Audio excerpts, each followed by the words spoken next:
Hey guys, and welcome to Tea and Talks. Today we're going to have with us Patrick Ayelle, who's a salesman for Athena Health down in Atlanta, Georgia. But at one point he actually, he's from Fort Wayne, Indiana, so he was here at one point, and I'm going to tell you how I met him in just a moment. But before we get into our topic for today, just wanted to let you guys know, as we normally do, what it is that we're drinking this morning. So if you have your tea with you, you probably have, some of you may have coffee, some of you may have tea, but we today have something. Shirona, do you know what we have today? Could you tell? We have ginger tea. And ginger tea is made really easily. You just get like a little bit, like that much, off of the ginger root. You can get it at the grocery store. And you boil it in water for like 5 minutes, 7 minutes. And I actually like to crush it first to get the juices all going. And then you put it in the water, you boil it, and you have a very nice, healthy, what my friend Andy calls an herbal infusion. He says it's not tea, it's herbal infusion.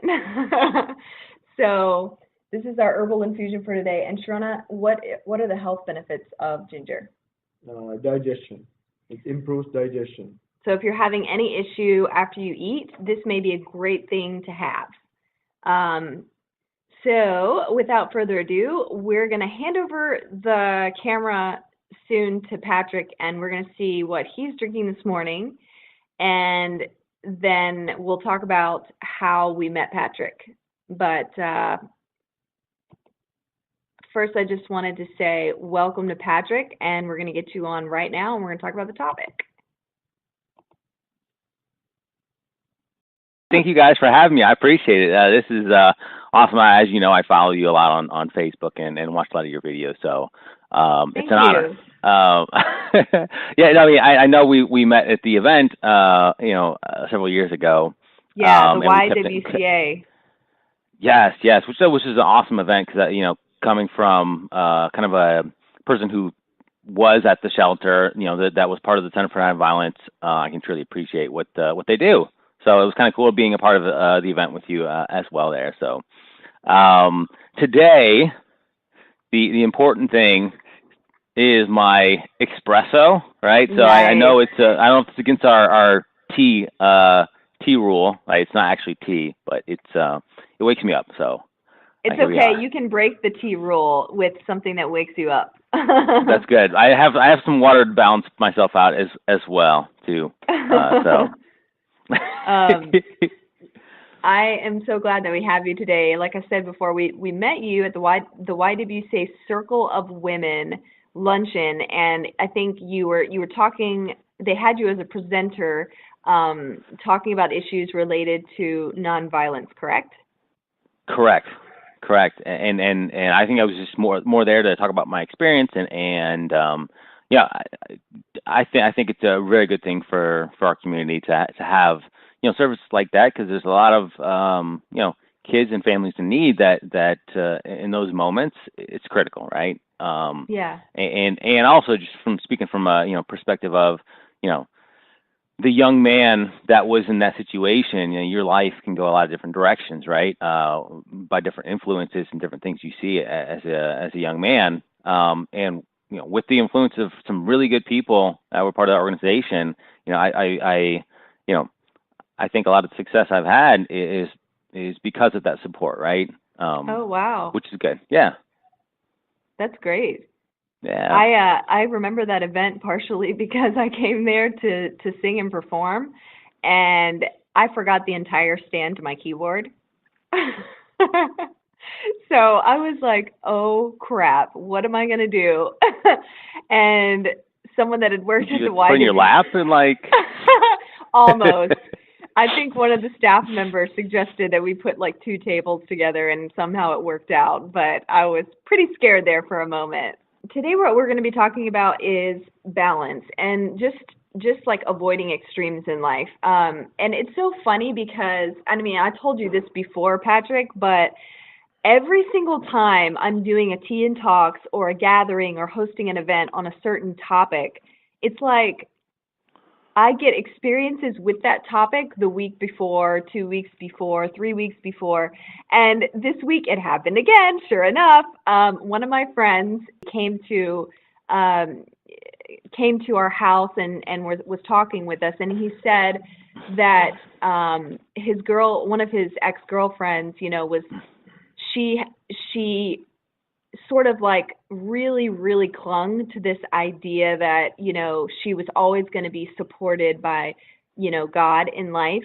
And I think it's a great belief to have, and I'm not arguing with that at all. However, like, it was almost as if she clung to it so much because if she didn't have that thought, she would just fall to pieces. And he said that's exactly what would happen to her. She would get into a tough situation in life, and then she would just completely lose it all because she's looking around and she's seeing she's not supported by God, and she's like, well, what's going on here?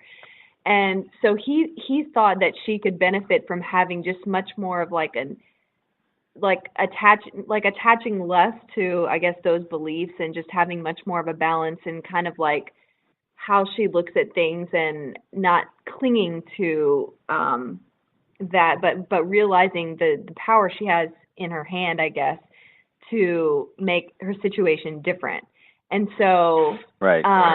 Anyway, that was his perspective on it. And I was just thinking, wow, that kind of shows how, like, sometimes we can be so attached to a certain thought that we lose the power of that thought. We lose the power of that opinion or of that belief. And it becomes something that's really largely unhelpful. So the reason why I wanted to have you on today, Patrick, is because I really like how you have like a balanced perspective. You're able to look at the positives and the negatives and just like give a full picture of what exactly is going on. And I think your life experiences have helped you with that. So that's what I hope we can delve into today. Yeah. Well, I guess so. Let me give our viewers a kind of frame of reference, right? 'Cause I know we've talked about this, right? Several years ago, I decided that I wanted to actually move to Italy, right? I had started a company, and then I eventually sold that company, and then I moved to Italy with a backpack, right? And I think what was the impetus of doing that? There was probably a lot, right? But I think at the core there was the idea of getting back to nature, getting back to simpler things, right? And so my industry is technology, right? So I love technology, and I wanted to kind of remove myself a little bit from all of, you think of our world today and how chaotic it can be. So I went to Italy to be a farmer, to go live with monks, to just live life, right, with a backpack and really nothing, right? So I did all those things, and I can go into more of the detail kind of that. But I think which is ironic, because you think of balance and you're like, dude, you dropped everything and you lived in a country for about a year and a half, not knowing the language. Wow, that's a symbol of, you are the epitome of balance. Not really, right? So, so I hope I'm qualified in some way, but just to say, nobody has all the answers, right? So I'm just going to give my experience, and I think what you saw was maybe one side. I had a certain viewpoint of the world, and some objectives that I wanted to take on, right? And then after certain experiences, it maybe gives you a different perspective, right, that you didn't have when you went into it. And then you start to formulate a spectrum of viewpoints that I think can create balance, right, moving forward. And then, then to say is nobody has the answers, right? And anybody who does or claims they do, just be careful, right? Ultimately, I think our experiences in life are going to help us see what a healthy balance is, and so that, for me, that was my personal experience, right? So, I went there, didn't know the language, and was there for about a year and a half, and I worked on farms. I just had a backpack.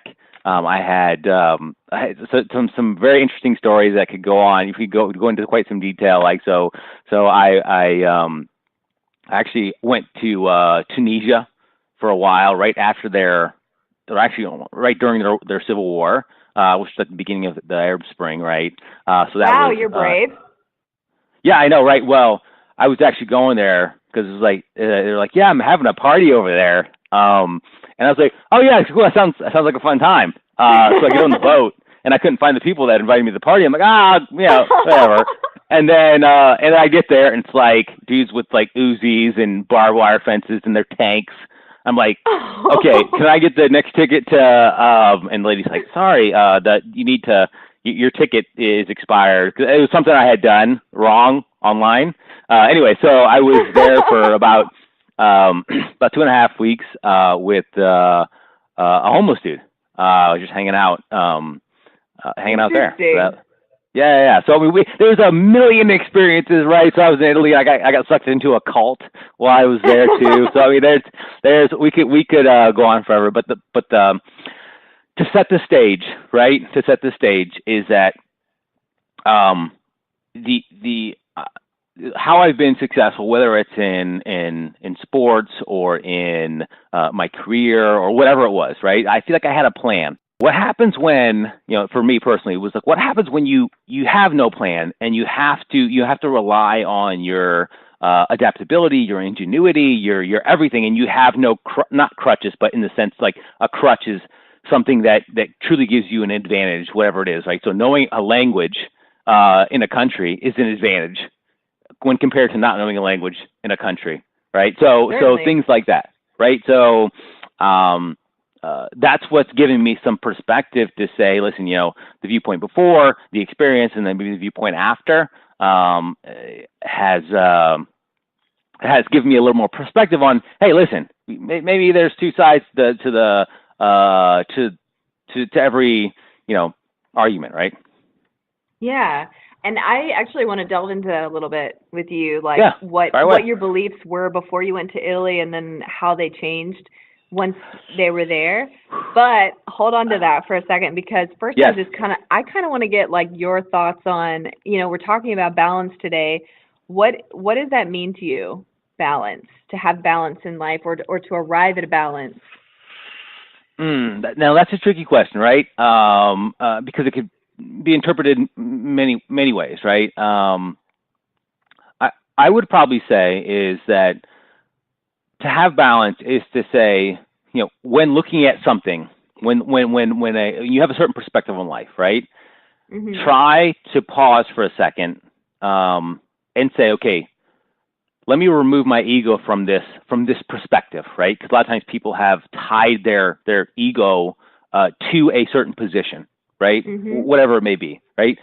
Try to remove yourself, which is difficult, right? And then say, I'm going to take the opposite side of this argument.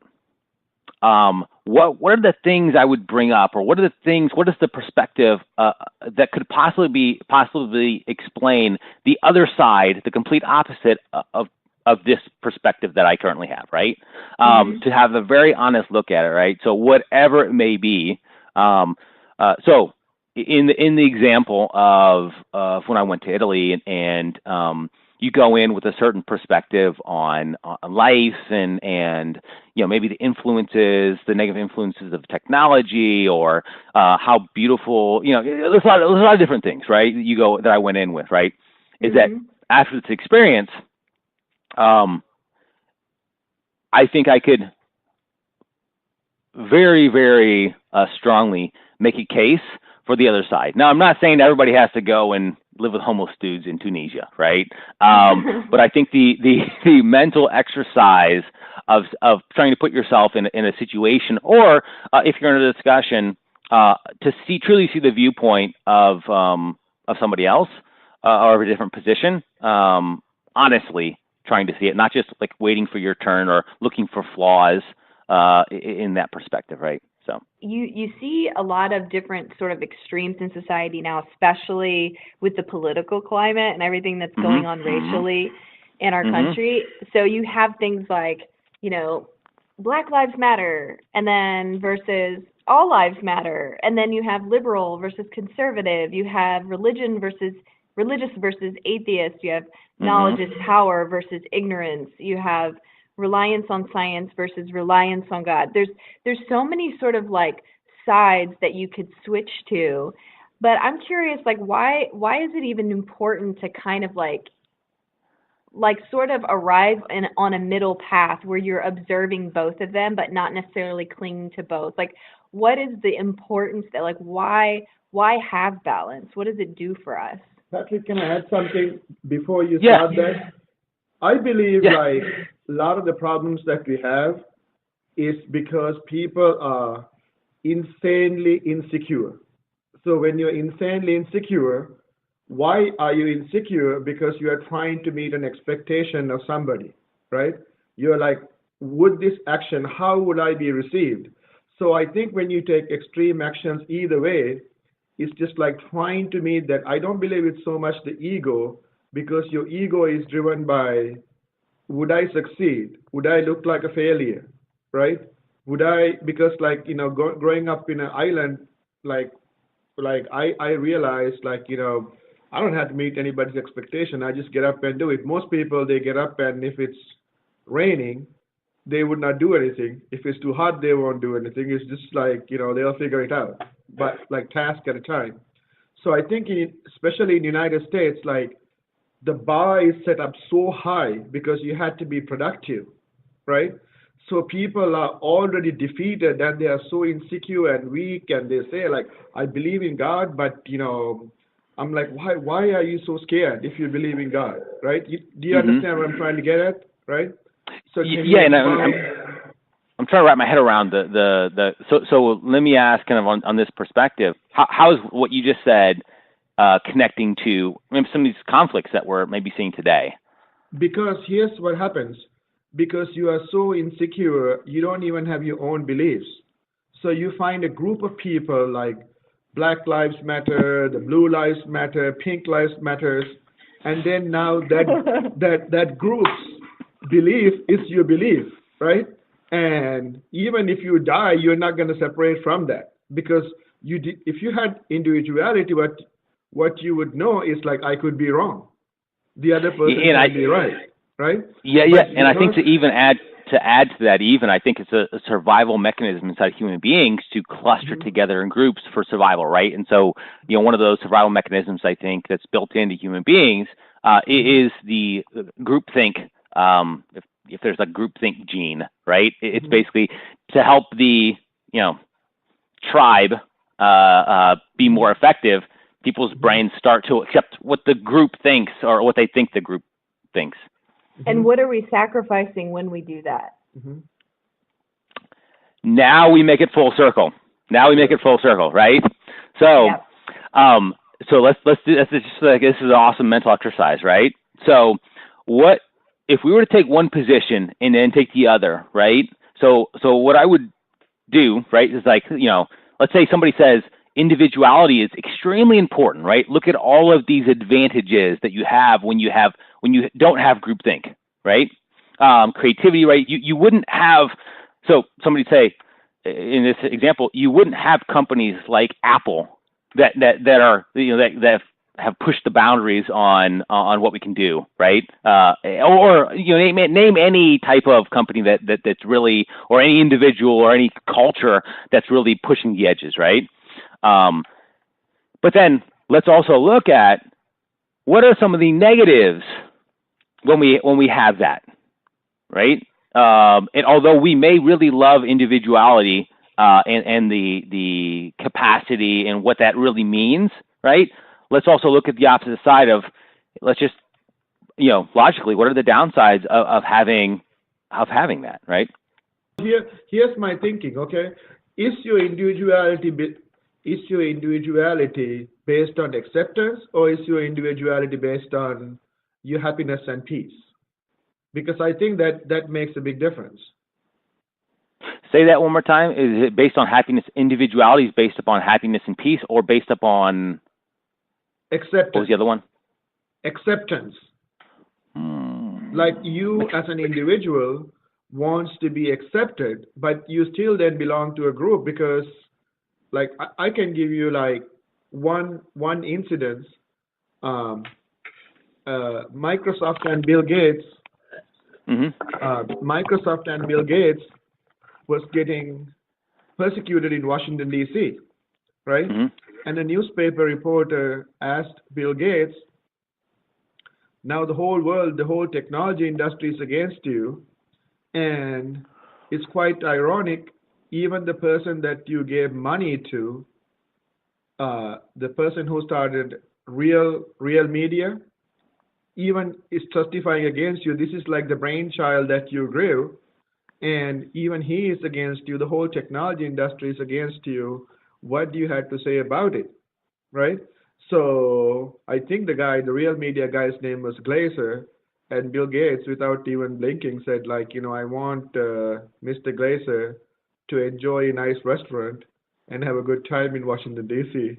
I'm fine, right?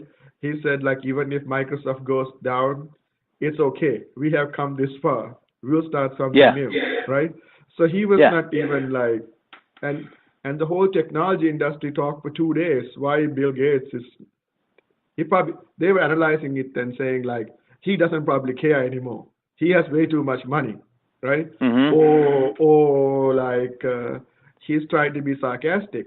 But I think because he had peace within himself, so that's no acceptance because he was not attached to the process, right? And he's confident something good will come out of it. If not, we'll rebuild it. It's not a big deal because he said and that's an example of individuality that comes from a place of peace, right? Yeah. Okay. Yeah, because I think it's the acceptance versus like, would I be validated if I say that, right? But I think because he was at a higher stage, he was like, I'll deal with it. It's okay. And I want this guy to have a good meal because there's not a lot of nice restaurants in Washington, D.C., right? And what ended up happening is the real media dude got so thrown off that because he was expecting Bill Gates to like trash him on the media. Yeah, fight back. Yeah. Within a few years, real media was gone. He never recovered from that. You see what I'm saying? Right? And at one point they were saying real media is going to be bigger than Microsoft. But now no one even hears about real media anymore. Yeah, I don't even know who they are. So yeah, exactly. They used to like broadcast like it was a media player. Like when you get on the web, if you had to listen to something. Oh, now I know who you're talking about. Absolutely. Yeah, no. I know the name of that company. That's a good point. Yeah, it was installed on all of our computers at one point, I think. Yeah. Now no one even talks about it. Yeah. Yeah. I know going to another country, first of all, it's always a perspective shifter, and it always causes you to rethink your beliefs, your opinions, your actions, how you live your life. And it sounds to me like when you went overseas, you not only went overseas, but you had some pretty radical experiences.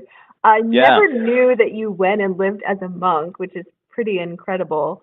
And I feel like that's a totally different world than most people normally live, and definitely than you used to live, unless you grew up in a monastery or something.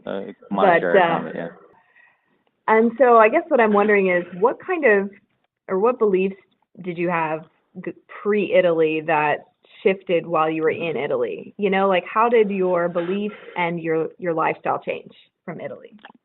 So I'll use small examples, and which I hope will lay the groundwork for the kind of the big thesis, right? And again, where I'm at today, probably like in my views and theories, will not be where I'm going to be at in 5 years, which will be different than 10 years, than 20 years, right?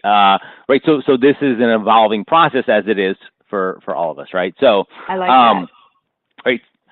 So let's take a very small example to kind of lay the groundwork, right? So, coming from starting my own company, which was a technically based consultant company, right? So my background is computer science. So I would be in the office working with technology of small businesses all day long, right?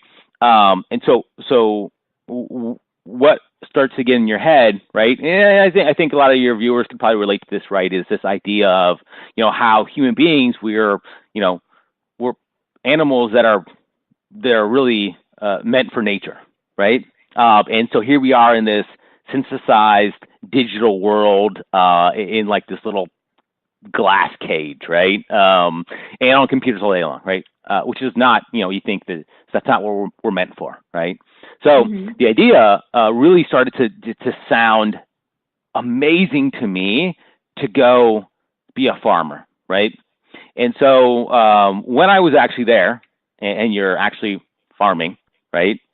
Which is like, pulling weeds or planting seeds or picking the grapes or moving the cows around, right? Or whatever your job for that day is, right? Or if it's just like fixing something on the property that's broken, right?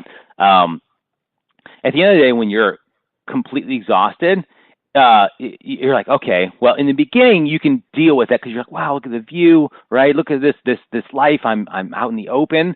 But after a while, you start to realize, my goodness, my back is hurting me because I've been bent over all day, right? My hands are covered in this the pollen or whatever it is, right? Or like the allergies, right? So you start to get a glimpse of what life was like when people actually did, farming, hundreds and hundreds of years ago before modern farming technology was around, right? So in essence, the small example is I came in with a view of connecting with nature, right? And how our world is this thing. And then I go and do it, right? And I have a glimpse as to how bad actual life was when people had to walk like 3 hours from their little, the peasants' village up to the landowner's villetta, like their feudo. Like basically it's like their castle, right? But a mini castle, right? To do the work for the landowners, right? And then walk back. So the concept is, it's sunset. Imagine you're at sunset and you're in Italy and you're in this beautiful like agroturismo, like a farmhouse that you've rented out to Airbnb, and you're sipping wine and you're looking at the beautiful view of the sea and the hills and all this kind of stuff. And you're like, oh my gosh, this is just beautiful. Like, I love it here, right? So, but imagine that exact same view from a different person's perspective. Somebody who they walked, 3 hours there, right? And they didn't have horses or any, because they want to like use the horses for transportation, because they had to use them to plow the fields, right? They had to walk back. Sun was starting to set. They just spent the entire day grinding, like doing hard manual labor. And that view, I promise you, they weren't thinking, oh, how beautiful this view is. They were thinking, holy shit, they weren't thinking that because they did it every day, right? So they were just like, oh, that's life, it's like the Oregon Trail. Up, little Johnny got bit by a snake and died, right? Like, okay, let's keep trucking along, right? That was life, right? So you walk away thinking, the reason that I really believe all of these wonderful things about this is because I come from a very privileged society. I don't have a perspective of what life. It's a fairy tale that's been romanticized. And one of my favorite books is Connecticut Yankee and King Arthur's Court. And it kind of, so imagine today's equivalent of that is like, take something that we romanticize and we talk about, oh, life was so good back in the day. I wish it was more like that, like, right? But if you actually lived in that time, you would be like, oh my gosh, this is 1,000 times worse. Yeah, we might be outside. We may have like, be in great shape from doing all the physical labor, right? But, we don't have, we don't have the cure to, something silly, right? Anyways, my point being is that that's one small example of something that I didn't have a perspective on, that when I came back, I was like, we are really, really lucky. And to not take advantage of all that we have and truly just being here with all the opportunity in the United States. And although some people would argue with me, and I would definitely make the case, listen, let's look at this with a real scope, right? The poorest of the poor here and compared to the poorest of the poor someplace else, like statistically you'll see a difference, right? But the point, the big takeaway point is like, I came in, had the experience from a different point of view, and although I didn't have the full experience, because you got to, I think to really have the full perspective, you actually have to be in that situation where, like if I was in Tunisia and a few of my family members had died because of the war, there was no jobs, everything is corrupt, right? I'm sleeping in a shack on a cardboard mat, and flies like those give money to Ethiopia because they're hungry. And you see the flies all over their face, right? Like the kids. Like life is like that every day.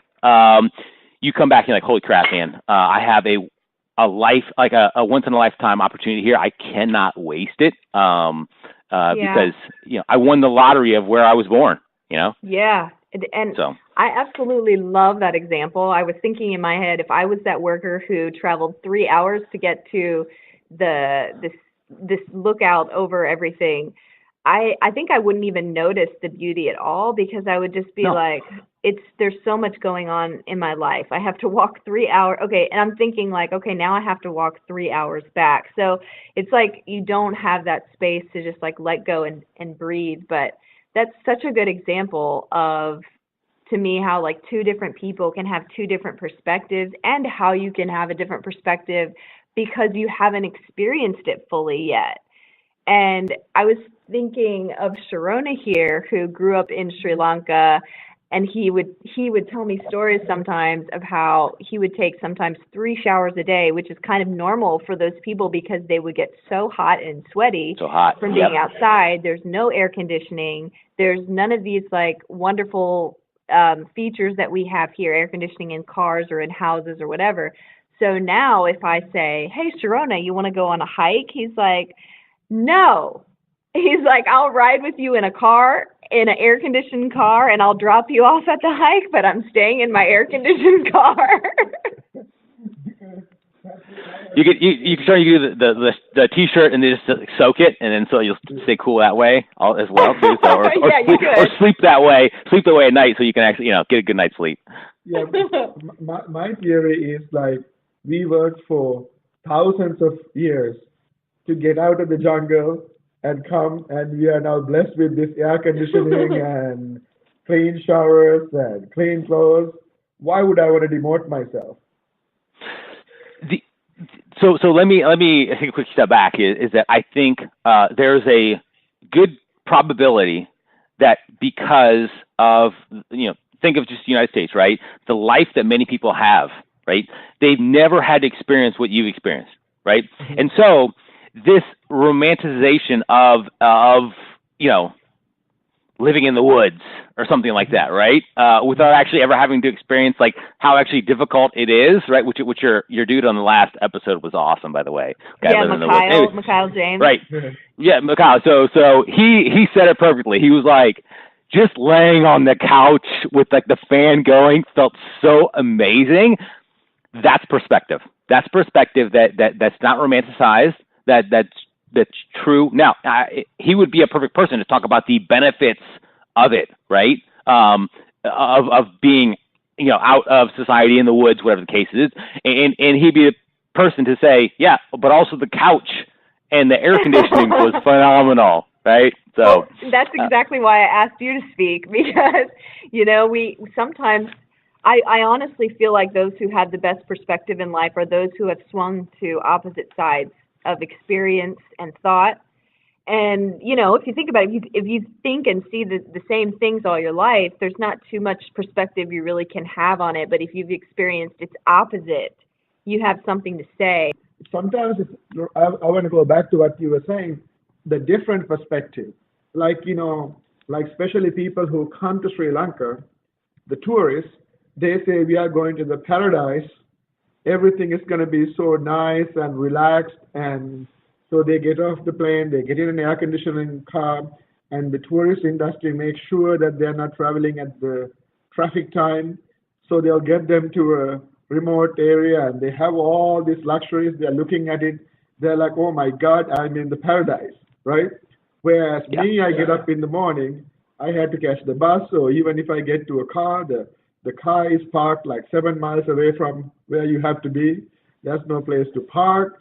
And then when you get out, it's humid, it's hot, it's loud, right? So Like You're in so the if bus you and have it's crowded, people are sweating. Absolutely, yeah. Yeah, and then sometimes you are in the traffic jam. There's so many cars and so many those three-wheelers and bicycles, right? It just drives you crazy. Mopeds and yeah. Mopeds, and they don't even move. So you are there for like 2, 3 hours. So I from there is saying like, what paradise? And the person That And now, me, on the other hand, I'm like, when I go visit Sri Lanka, because I went one time to visit Sri Lanka, and I'm like, the one thing I really want to do is ride a rickshaw. Like, just let me ride those little, like, bicycle tuk-tuk, yeah. things, motorized thing, you know, like, so I can just see it all. I want to see everyone riding on the road crazily, and I want to experience the weather. I want to smell the smells. Shirona's like, no, I'll take a cab, thank you very much. But it's just like a perfect example of, you know, a perfect example He's of. like, I've done that enough. No thanks, I'm good. He's experienced like the fullness of it, and I haven't. It's new to me, so it's exciting to me until I have to do it every single day, or until I had to go to that business meeting and my hair was all frizzy from riding in a rickshaw. That's a perfect example, right? Basically, I how our views here can be skewed by our experience, right? Yeah. And I'm not saying you have to. So I well, I'll make sure I'm clear here. I'm not saying you have to do these extreme things to get perspective, right? So it's not like you got to be like a heroin addict to be against drugs, right? To really experience it, right? But just understanding when some people get so passionate about their beliefs, like it has to be this way. Like understand there may be a perspective outside of yours that you haven't experienced, and so consider that before taking such a you know, maybe a hard stand on certain things that you may not have full visibility to, right? Right. And I also want to show another example. Like about several years ago, I was at J.K. O'Donnell's or something like that J.K. in downtown, right? Yeah. And then I was standing there. People were celebrating St. Patrick's Day, right? And then there was these two Irish dudes, and they were saying they were telling me, I don't know what's the fascination of all these Americans about this island.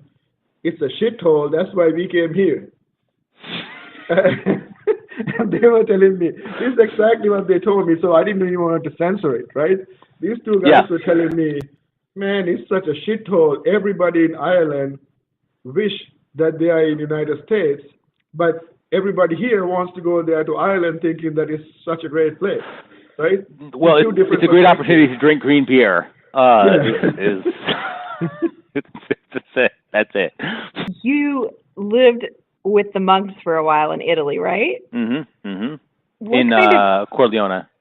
What kind of perspective shifts did you have there? Like, I'm wondering if religiously or anything you had any insight from that. So I know one of the things that really stood out to me was the just the structure, right? So I had never lived in a monastery and any of that stuff, right? So it wasn't like I was there for a long time, maybe 2 weeks, right? But the schedule and the regiment, and then these particular Francescani Minori, Franciscans Minor, were it's like a life of poverty as well, right? So there was no like electricity, right? Or they couldn't store food in a fridge, right? So they depended upon the community to provide food, right? And then some of the little things, right? So we wouldn't sleep more than like 3.5 hours. You'd wake up in the middle of the night to pray, and then you go back to sleep for another 3.5 hours, and you wake up early to start the prayers for the day. And it was a very organized and regimented, kind of like obviously I've never been in the military, but I could see how that was a very similar type of schedule, right? So it was very regimented, and then people had their specific jobs, right? So you do studying for a portion of the day, and then you'd also do like a community service, what I would term community service, right? For the second half of the day, right? And then you'd have a small time, like a nap time, during the day as well, right? So you still get enough sleep to function, right? So you sleep for the night, wake up, pray, sleep for the rest of the night, wake up, do your thing, take a nap. And it was just some really fascinating things. And I was there with actually there was another guy around my same age, right? And he was going there, and he was looking to potentially be a monk. And this was like the first step, right? So we were there to kind of go through this experience, and not as a trial, but kind of as a trial, right? To see if you feel that calling, right? And so this we sat and we talked, me and him. We were in the garden, so part of my job was to like de-weed and kind of clean out this garden while I was there, and to chop wood and to do, because they had, if you wanted heat, you had to burn wood, right? So I had certain jobs. I remember sitting in the garden, and we were talking about different perspectives and different just different questions, right? And it was just such an interesting thing. What made me excited, because you see a lot of people, or at least I have in my experience, right? You see a lot of people looking at the church as an old, very old thing, right? So you think about numbers of people attending church in different aspects. You think about a lot of different things, and you think it's kind of a dying thing. And to see somebody young like me, well, young compared to right, a lot of people who are the monks, right? So to see that young influence in the future of what the church meant and his different perspectives was awesome. And it was kind of renewed some faith, right? That's an incredible amount of discipline and regimen. And so did you take anything back, like when you went home? Were you like, I'm going to incorporate this 3 hours of sleep thing, I'm liking this? Oh, hell no. No thanks.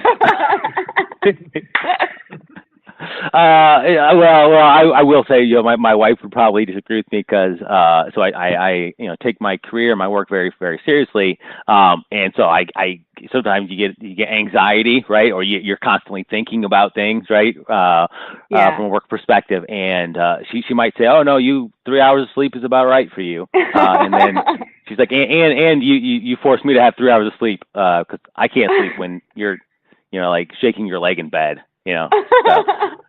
That's great. Well, Patrick, we're going to have to slow to a close here. I would like to ask you how you think we can live more of a balanced life. So I would say this, right? So I think everybody should find their own way and their own path to living a balanced life, right? I can only speak to my experience, right? So whoever you are, looking at balance, I think there's probably a lot of material out there that can give you a lot of general guidance, right, in the right direction. But I would just think of scenarios where in everybody's lives where you found that there was an extreme, and then through life somehow, some way, you found that maybe that an extreme position or an extreme certain type of philosophy didn't work out the best. As an example or a blueprint to how you may be able to discover balance in other aspects of your life, right? So, and this could be anything, right? Could be political views. It could be work-life balance. It could be literally anything out there. But I think it needs to be a truly personal experience that you become vulnerable to a certain degree. And I apologize for the lacking of very descriptive words to describe what that means, but a point of where you kind of let go to see that there may be other perspectives, and then that may help. I think it's because in the beginning too is why be balanced? Who cares, right? What's the point of all this stuff? Is that I think we're all trying to achieve certain common things, right? Whether it's individually or as human beings or as a country or as whatever. So we have common goals. And I think understanding that we by finding balance, you find that we have more in common than we have not in common with everybody, right? And that's what I think this comes to. That was a bad description. I was curious. No, that was actually really good because I think, yeah, there's a certain amount of detaching, certain amount of letting go in order to find perhaps greater happiness, greater peace, and those, like you said, those central things that everybody really wants in their life. Like, we all want to feel content at the end of the day, no matter what our day looked like, no matter what the positives and negatives were. But sometimes when we hold so much to an opinion or belief that could even be hurting us, then we miss out on a greater level of happiness and peace. I'm curious from you, do you think that just being willing to experience more in life causes us to find a certain balance in our life? Like just being willing to have experiences that you don't normally experience? Yeah. I think pushing yourself in any way possible is. I don't think it's a bad thing. I think, although I will say, I think that kind of not to nitpick, but I think having experiences, people can very easily not grow from having experiences. Right, and I think that's where the vulnerable part comes in, right? But basically, I think in general, having experience is going to help facilitate more of a balance, of a higher probability of achieving a balance.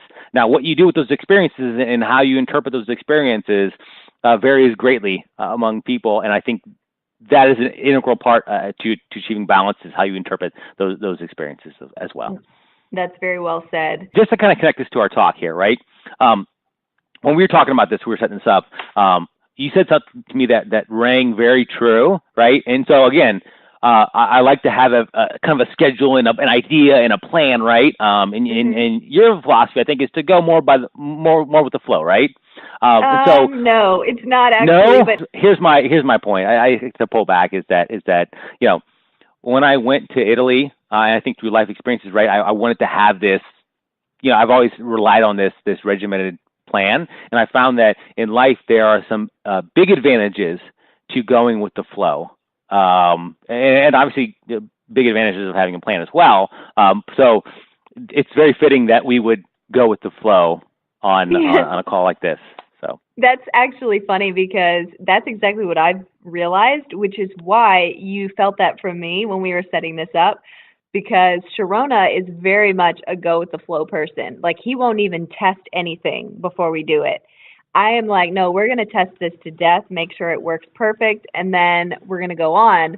And so I'm actually making it a focal point in my life to do things more by the flow. So if it came across like that, it's because it's actually a focal point that I have right now. I try not to prepare much to see what happens because you get some wonderful things from going with the flow. You get, you know what I'm saying? Here we are. Like sometimes I was reading this week how like sometimes you can focus so much on, okay, I have to do A, B, and C that you miss D, E, and F, which could be really critical to what you're doing. This is a beautiful example, right? So there's pros and cons to these different perspectives, right? Some person can say, no, you really need to go with the flow, right? And that could be maybe their stance, right? Another person could be, no, you need to have a strict regimen of what needs to be done, right? And there's pros and cons in the idea that, hey, maybe, a little bit of flexibility to alternate or to find a happy medium in your life is what it equates to balance, right? So great, yeah. Great. No, you're doing a beautiful job at going with the flow for your very first time. Thank you. Well, thank you.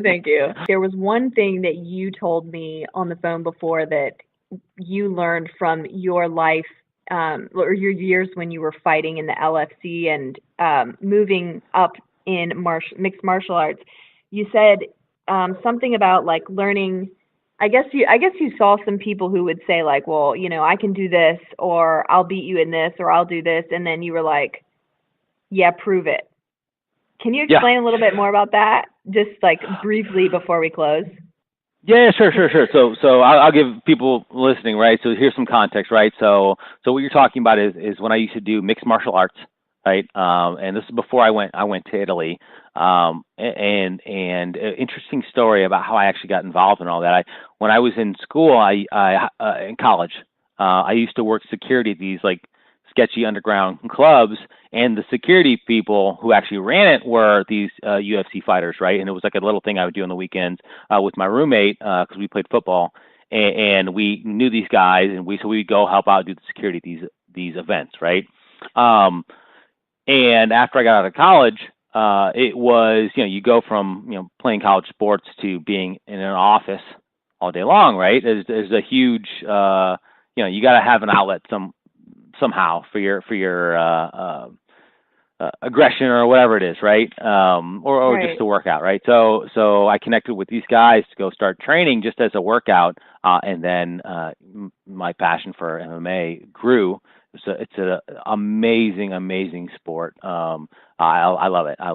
So that is what got me into the world of mixed martial arts. And then so I worked with, or you do shows, right, where they'll think of the UFC when they have they have a whole fight card, right? You would be one of the fights on the fight card, right? So I think the one you referenced was LFC? No. Yep, LFC in Indianapolis, because I lived in Indianapolis for a long time, right? And so the concept is there's a lot of opinions. Everybody's got an opinion on something, right? And so there's and I'll try to tie this back to balance, but the idea is, all of these different thoughts, whatever they are, right? There has to be a way to find truth in life, right? So for example, one of the things I absolutely love, and it's a kind of a philosophy of mine, is that like the proof is in the pudding. You're going to see the results, right? So in MMA, you would train with some guys who knew it all, right? They knew everything. They were always right about everything, right? But the beauty of MMA is if you're so right about it, then you'll never get beat. Right? So if this philosophy or this style, this move is so perfect, right? Let's see you do it, right? And then it's like my mom says, there's a song that reminds me of you. It's like the truth fears no question, because in this fighting sense, one of those philosophies that I hold true to is, okay, if it's so right, prove it. In fighting, there's you're gonna find out if it works or not. Yeah, I love the truth fears no question. That's, I feel like, very applicable to today because just like entertaining both sides of things and being willing to question where you're at. Yeah, I couldn't agree more. You brought up a really good point too, because saying you believe something and then seeing it work in your life is another thing. So right. I've gotten caught up in that a lot too, because I have all these theories, right? I've always been interested in learning things about philosophy and religion and all that. But, at the end of the day, it can sound really great, but how does it look when I've tried to put it into practice? You know what I'm saying? And I've had to shift some things because of that. It's important, I think, to know that whatever you believe, whatever your opinions are they helping you? Are they hurting you? Are they working? Are they not working? I would love reading business books or like self-help books or something like that. The question that I think should be asked, right, is are these tactics and strategies truly going to help like yield results in the real world? Or on the other side of it, I'm not saying this is the case, but is it a great way for the author to make money off of things that are very warm and fuzzy to the reader? Right. You never know, and so like, hey, that could be their business model, right? It's like, hey, let me tell you everything you want to hear, and so you make books for the people that you tell them what they want to hear, even though it's not accurate or actually going to benefit them. comparative to maybe writing a book that's like giving hard, honest, brutal realities to things that people don't want to hear, and your book would not sell, you would make no money, you know? See, Patrick, what I find is like a hybrid when I read a lot of these books. What they do is like, if there's 10 things that's going to fix the problem, they will give you 9, and there's always a next book. So you buy that book to fix that other one, and then you buy another book.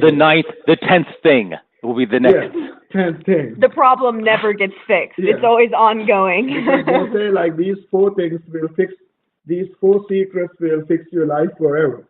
And then they say like, well, surprise, there's a 5th one too. And then they say like, I forgot to tell you, and they'll say, did it succeed? And you'll say, no, I didn't succeed. And they'll say, well, here's why I didn't succeed. I have the 5th book explaining why I didn't succeed and what needs to be done to make it succeed. I love our cynicism. I love our cynicism here. Well, there's 2 sides Patrick, to this argument. So, thanks so much for coming on today and sharing your story with us. No, it's absolutely my pleasure, and thank you so much for inviting me on your Tea and Talks. Yes. Good luck with everything and with moving up in your career. I know you're very passionate about that, and so I wish you the best. Well, thank you very much, guys. I appreciate it. I look forward to hopefully doing another one with you guys. That would be great. Have a good weekend. All right. See ya. Bye. Bye.